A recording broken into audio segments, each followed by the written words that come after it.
আপনারা জানেন গত 25 জানুয়ারি আমরা কলকাতা থেকে ডালিম আলিয়াস সোহেল শেখ এবং তার একজন সঙ্গীকে অ্যারেস্ট করি।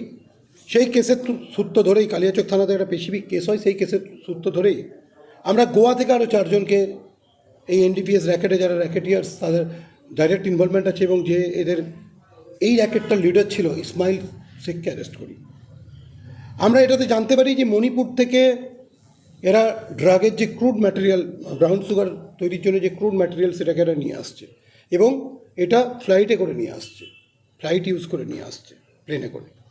আমরা সেই কেসের ইনভেস্টিগেশনে নেমে ইসমাইলকে, ডালিমকে, এদেরকে যখন জিজ্ঞাসাবাদ করি তখন আমরা একজনের নাম পাই, তার নাম নওয়াজ শরীফ। এর বাড়ি কিয়ামগেই মুসলিম আওয়াং লেইকেই, মণিপুরের ওখানে ইরিলপাং বলে একটা জায়গা আছে ইস্ট ইম্ফল ডিস্ট্রিক্টে, সেখানের বাড়ি। আমরা এর একদম ডাইরেক্ট ইনভলভমেন্ট এবং পাই যে এই হচ্ছে ওখানকার কিংপিন, যে মালটা ওদের সাপ্লাই করে। আমরা তার সঙ্গে ব্যাংকের ডিফারেন্ট ট্রানজ্যাকশন, ওর সাথে এদের কথোপকথন, এগুলো সব পাই।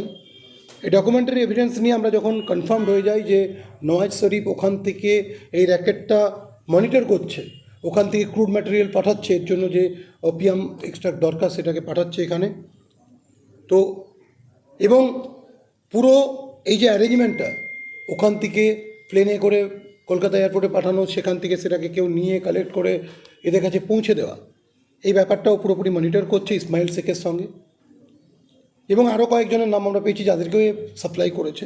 তখন আমরা একে ফিক্স আপ করি। আমরা মণিপুরের যে কনসার্ন এসপি আছেন ইস্ট ইম্ফলের, তাদের সাথে যোগাযোগ করি। আমাদের একটা স্পেশালিস্ট টিম আমরা এটা ফর্ম করি, এসডিপিও কালিয়াচক, এসপি কাজল, ডিএসপি ক্রাইম এবং আমাদের SOG team under the supervision of the senior officers. তো আমরা তারপর এখান থেকে অ্যারেস্ট করে নিয়ে আসতে সমর্থ হই। আমরা এসপি ইস্ট ইম্ফলের ইমেন্স সাপোর্ট পেয়েছি এই কাজে।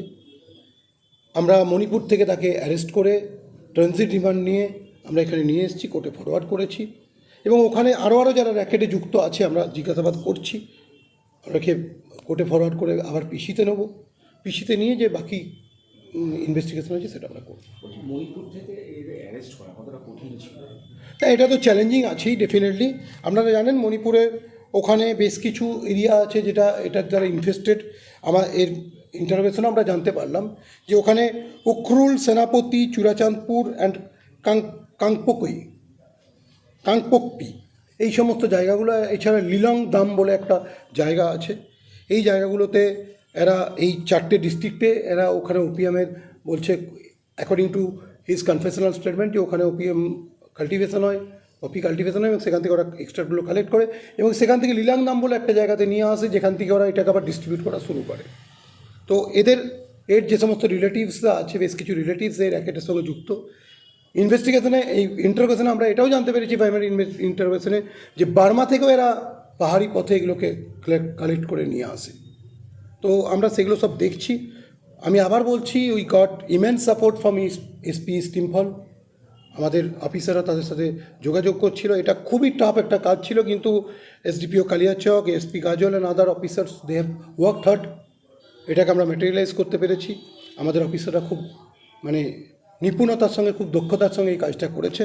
আমরা মনে করছি এটা মালদা জেলা পুলিশের ক্ষেত্রে একটা বড় সাফল্য, যে যেখান থেকেও এই ক্রুড ম্যাটেরিয়াল একদম essential ingredient for manufacturing brown sugar, সেই জায়গাটা আমরা যদি এই জায়গায় আরও বেশি করে হিট করতে পারি, তো এই সাপ্লাই লাইনটাকে আমরা কাট করতে পারবো। তো অনেকটাই এই মেনাস থেকে আমরা মুক্ত করতে পারবো মালদাকে অ্যাজ ওয়েল অ্যাজ মালদাতে ম্যানুফ্যাকচার হয়ে যেসব জায়গাতে এটা সার্কুলেটেড হয়ে যাচ্ছে, সেই জায়গাটা আমরা অনেকটাই কাট করতে পারবো। কতগুলো জেলাতে ওপিয়াম চাষ হয়?